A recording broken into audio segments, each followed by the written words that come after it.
تلنگانہ حکومت نے سرکاری ملازموں کے لیے 1 گھنٹہ چھوٹ دے دی۔ میں اخبار میں پڑھ رہا تھا کہ پھلوں کی اور چیزوں کی قیمتوں میں بڑا اچھال آ گیا، بڑے مہنگے ہو گئے، بڑا مہنگا پھل بک رہا ہے۔ مسلمان ویسے تو الحمدللہ بہت نیکیاں کرتا ہے، لیکن وہ یہ چاہتا ہے ایک ہی دن میں مالدار ہو جائے۔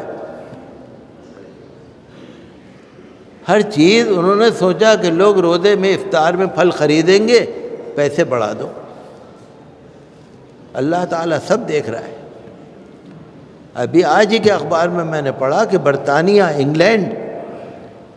انگلینڈ کی سپر مارکیٹ میں رمضان کے روزے داروں کے لیے قیمتیں آدھی کر دی۔ سپر مارکیٹ میں انہوں نے روزے داروں کے لیے اسپیشل کنسیشن 50%، دیکھ رہے ہیں آپ۔ اور ایک ہم ہیں دلی والے اور ایک برطانیہ والے ہیں۔ سپر مارکیٹ میں یہ کم بات ہے؟ برطانیہ میں رمضان کی رونق آپ دیکھیے انگلینڈ میں کتنی ہو رہی ہے، امریکہ میں کتنی ہے، ساری دنیا میں کتنی رونق ہے رمضان المبارک کی۔ یہ اللہ کے دین کی رونق ہے، یہ اللہ کے رمضان کے روزوں کی رونق ہے۔ میں نے پڑھا تلنگانہ حکومت نے سرکاری ملازموں کے لیے 1 گھنٹہ چھوٹ دے دی۔ سرکاری ملازموں کو اگر 9 بجے سے 5 بجے تک سروس کا حکم ہے، تلنگانہ حکومت نے کہہ دیا کہ 1 گھنٹے پہلے آپ چلے جاؤ، آپ کو رمضان میں 1 گھنٹے کی چھوٹ ہے۔ دیکھ رہے ہیں آپ، چھتیس گڑھ حکومت، بی جے پی کی حکومت، چھتیس گڑھ، میں نے اخبار میں پڑھا آج کہ انہوں نے بھی سرکاری ملازموں کے لیے اسپیشل رعایت دیتے ہوئے کہا کہ 1 گھنٹے پہلے آپ سروس سے چھوڑ کے گھر جا سکتے ہیں۔ یہ اللہ کے دین کی رونق ہے۔ کون ہے تلنگانہ والے، کون ہے چھتیس گڑھ والے، کون ہے برطانیہ والے، کون ہے؟ یہ اللہ کے دین کی رونق ہے۔ اللہ تعالیٰ جو چاہتا ہے نا وہی ہوتا ہے۔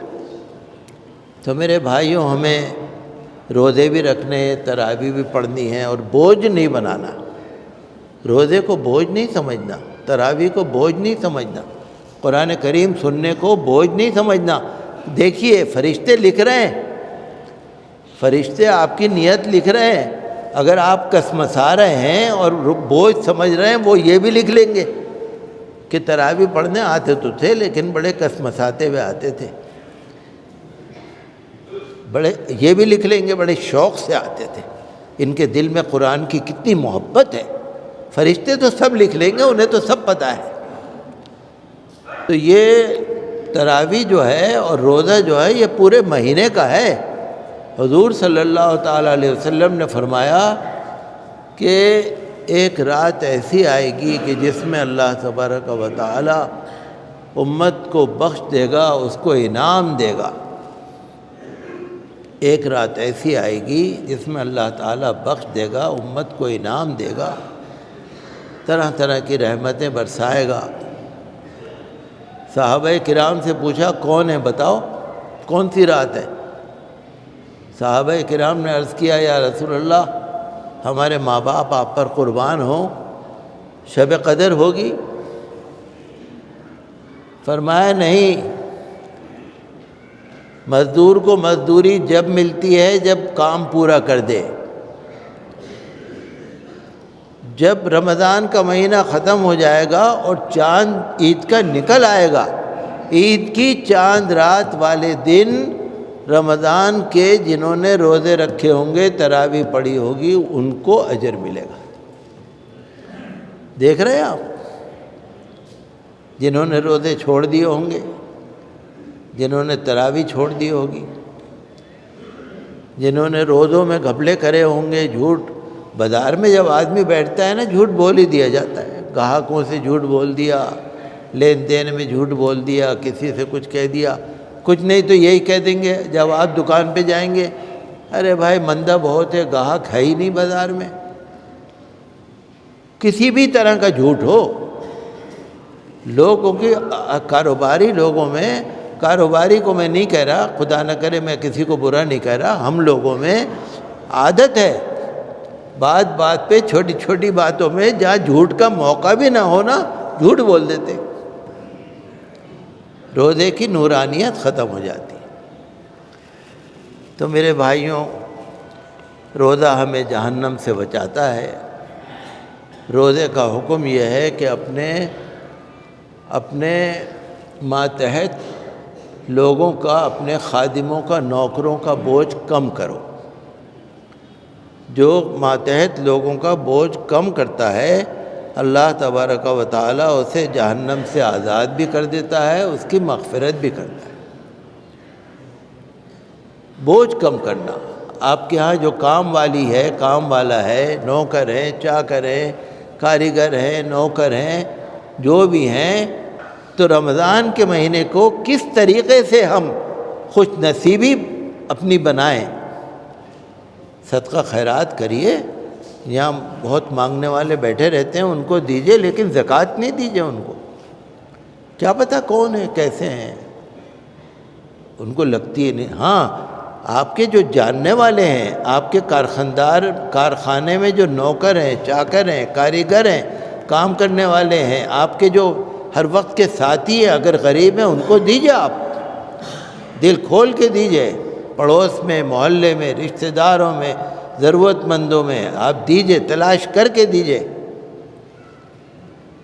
کیسے ہم کامیاب ہو سکتے ہیں؟ یہ اللہ کا شکر ہے کہ ہم کامیابی کی طرف بڑھے، اور مجھے امید ہے کہ انشاءاللہ رمضان میں انتظامات سرکار کی طرف سے اچھے ہوں گے، تراویح میں، سحری میں کوئی پریشانی نہیں ہوگی۔ اگر کوئی پریشانی ہو تو وہاں پر صبر و تحمل کے ساتھ علاقے کے لوگوں کو ساتھ ملا کے حالات کو کنٹرول کرنے کی ضرورت ہے۔ علاقے کے لوگ، آپ نے دیکھا نا کوٹ دوار میں کیسے کھڑا ہو گیا محمد دیپک، اور جگہ پہ کیسے کیسے کھڑے ہو بہت ہے۔ جان محمد کے ساتھ کیسے کھڑے ہو گئے لوگ، محمد ناظم کے ساتھ کیسے کھڑے ہو گئے لوگ، ہیں ابھی بہت سارے۔ تو ہمیں چاہیے کہ ہم ان لوگوں کو شامل کر کے کریں، نفرت اور تعصب ختم ہونا چاہیے۔ ہم تو اس کی دعا کرتے ہیں ہمارے ملک سے۔ وزیر اعلیٰ جو آسام کا ہے، اس نے نفرت اور تعصب میں اور اشتعال انگیزی میں حد سے بڑھ گیا، بے حد، طرح طرح سے اس نے مسلمانوں کو، اقلیتی فرقے کو، میاں بھائیوں کو نشانہ بنایا۔ لوگوں نے درخواست لگائی، سپریم کورٹ میں درخواست دی کہ بھئی اس کی نفرت پر کوئی ایکشن لیا جائے، اشتعال انگیزی پر۔ سپریم کورٹ نے کہا گوہاٹی ہائی کورٹ جاؤ۔ ٹھیک ہے، کوئی بات نہیں، سپریم کورٹ کا آرڈر ہے، لیکن جو حد سے بڑھ گیا، میڈیا میں آتی ہے اس کی نفرتیں، تو اس پر تو سپریم کورٹ کو سنوائی کرنی چاہیے تھی۔ صرف وزیر اعلیٰ آسام کے بارے میں نہیں، جو عرضیاں ڈالی گئی تھیں اس میں جھارکھنڈ کا بھی تھا ذکر، چھتیس گڑھ کا بھی تھا، اور بھی جگہوں کا ذکر تھا۔ تو یہ نفرت اور تعصب جو بڑھ رہا ہے نا، ہم تو چاہتے ہیں کہ عدالتیں اس کے اوپر کڑا ایکشن لیں، اس کے اوپر کارروائی ہو، تاکہ یہ چیز ختم ہو۔ اور سپریم کورٹ کا دروازہ تو سب کے لیے کھلا رہنا چاہیے۔ جو سنویدھان کے آرٹیکل 32 ہے نا، وہ اس بات کی اجازت دیتا ہے کہ آپ جو بہت ہی اہمیت کے کیس ہیں ان کو لے جا کر آپ سپریم کورٹ میں داخل کر سکتے ہیں، سنوائی کر سکتے ہیں۔